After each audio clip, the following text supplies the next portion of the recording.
नमस्कार. ग्रेट भेट मध्ये आज आहे अभिजात संगीताची मैफल. आपल्या सोबत आहेत आरती अंकलीकर.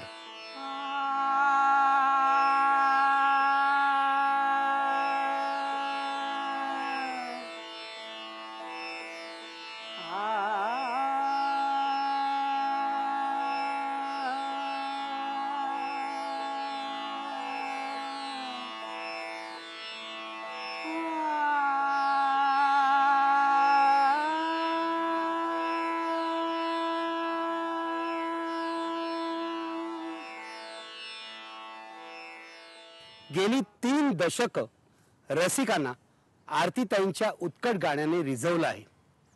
परंपरा आणि नवता, बुद्धी आणि भावना यांचा समसमा संयोग त्यांच्या गाण्यात आढळतो. आज मी प्रयत्न करणार आहे त्यांच्या गाण्याचा, त्यांच्या आयुष्याचा आत्मा शोधण्याचा. आरतीताई, IBN लोकमतला मला हा वेळ दिल्याबद्दल खूप खूप तुम्हाला धन्यवाद. मला सांगा, या 30 वर्षामध्ये तुम्हाला काय गवसलंय? मला असं वाटतं संगीत, रागसंगीत आपण म्हणू इथे, कारण का गेली जवळजवळ 35 वर्ष मी रागसंगीताचा अभ्यास करते आहे, साधना करते आहे, मी विद्यार्थिनी आहे. मला वाटतं आनंद म्हणजे काय, स्वानंद म्हणजे काय, आत्मानंद म्हणजे काय, याची ओळख मला संगीताने करून दिलेली आहे. आणि अशी एक मनोअवस्था की ज्या मनोअवस्थेत निरंतर राहण्याची माणसाला एक आस असते, मला वाटतं त्या मनोअवस्थेची ओळख करून दिली आहे. राग ही एक सिद्ध स्वराकृती आहे जी आपल्याला एखाद्या अशा अवस्थेमध्ये घेऊन जाते जिथे आपण देहभान विसरतो, तहान भूक विसरतो. लहानपणी मला आठवतं की शाळेमध्ये केवळ वाक्प्रचार होते, हे याचा अर्थ कधीच कळला नव्हता. परंतु नंतर जेव्हा साधना करायला लागलो किंवा मोठ्या लोकांची गाणी ऐकली, सगळ्या बुजुर्गांची, तेव्हा लक्षात आलं की हे देहभान विसरणं आहे. यमन राग गातोय, यमनमय होऊन जाणं आहे, आपण यमन होणं आहे.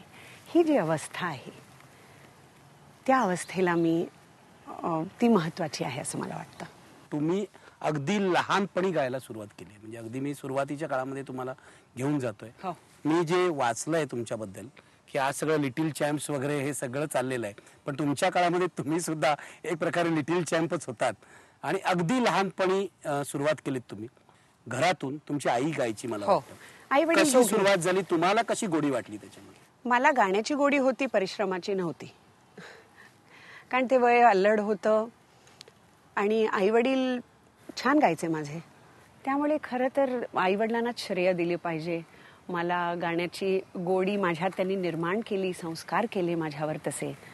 एक तान पहिल्यांदा म्हटली, त्याच्यानंतर 100 वेळा म्हटल्यानंतर जी 101व्या वेळेला यायला लागते,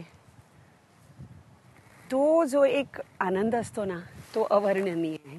आणि मग त्या 100 वेळा म्हणण्याचं महत्त्व कळायला लागतं. मला वाटतं हे लहानपणी माझ्या वडिलांनी करून घेतलं, त्यामुळे मला जाणवलं. विविध स्पर्धा ज्याच्यामध्ये अगदी तगडे स्पर्धक असायचे, साधना, सरगम. मी नेहमी सांगते की ती प्रत्येक स्पर्धेमध्ये साधना आणि मी बरोबर असायचो.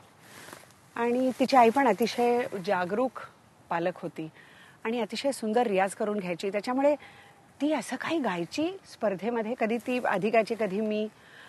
तिचं गाणं ऐकल्यावर असं वाटायचं, अरे काय चमत्कार आहे. आणि आता हिने गायलं, आता हिच्यापेक्षा चांगलं मला गायलंच पाहिजे. एक हेल्दी होतं. स्पर्धा फार ती सुंदर होती. साधनाची बरोबरची स्पर्धा मी खूप एन्जॉय केली आहे. त्याच्यामुळे ते प्रति क्षणोक्षणी मग कधी तिचा पहिला नंबर यायचा, कधी माझा यायचा. आणि तो पहिला चांगलं गाण्याचा जो आनंद होता ना, तो हळूहळू तिथं लक्षात यायला लागला. गाताना, त्यावेळेला गाताना गाण्यातल्या शब्दांचा अर्थ उमगत होता का? आपण ताण घेतोय त्यामागची भावना उमगत होती का? की आणखीन काय उमगत होतं की निव्वळ दुसरी चांगली गाते म्हणून मी चांगली गाते असं होतं? मला असं वाटतं की संगीताचं जे व्याकरण आहे, सूर आहेत, शब्द आहे, लय. सूर सुरात येत आहेत सुंदर, शब्द सुरेख फेक आहे, आवाज अर्थात माध्यम आहे, त्याचे सुद्धा मॉड्युलेशन सुंदर होत आहे. लय भाव सुरेख येतोय, रिदम जो आहे.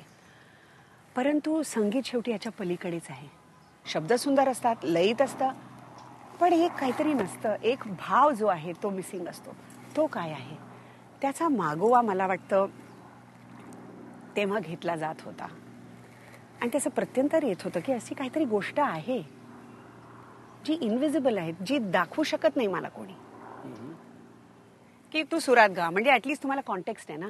सा पा सुरात गा, प असा आहे, पचा फोकस एवढा आहे, त्याचा मध्यबिंदू म्हणजे पंचम आहे. हे तुम्ही सांगू शकता. लय, धा, धिन हे सांगू शकता, शब्द सांगू शकता. भाव हा ॲब्स्ट्रॅक्ट आहे ना, हा सांगणंच मुश्किल आहे. तो समजावून सांगणं मला वाटतं ते तो एकतर घेऊन जन्माला यावं. म्हणजे हे नॅचरल आहे का? म्हणजे हे जे आहे अशा प्रकारची देणगी ही दैवी आहे की ती नंतर प्रशिक्षणाने, तयारीने कल्टिवेट करता येते? दोन्ही गोष्टी मला वाटतं. काही काही जण घेऊन जन्माला येतात आणि मी असे लोक पण पाहिलेले आहेत गायक की ज्यांना चांगल्या मार्गदर्शनाने किंवा साक्षात्काराने ह्या गोष्टी कळतात. म्हणजे कलाकार कितीही मोठा झाला तरी त्याला मार्गदर्शनाची गरज असते. नक्की. किशोरी ते नेहमी आम्हाला म्हणायच्या, अगं गायक काय नित्य नूतन नवीन चुका करत असतो. रोज ती चूक लक्षात येते, परत ती रिपेअर करायची, परत काहीतरी घडतंय बिघडतंय.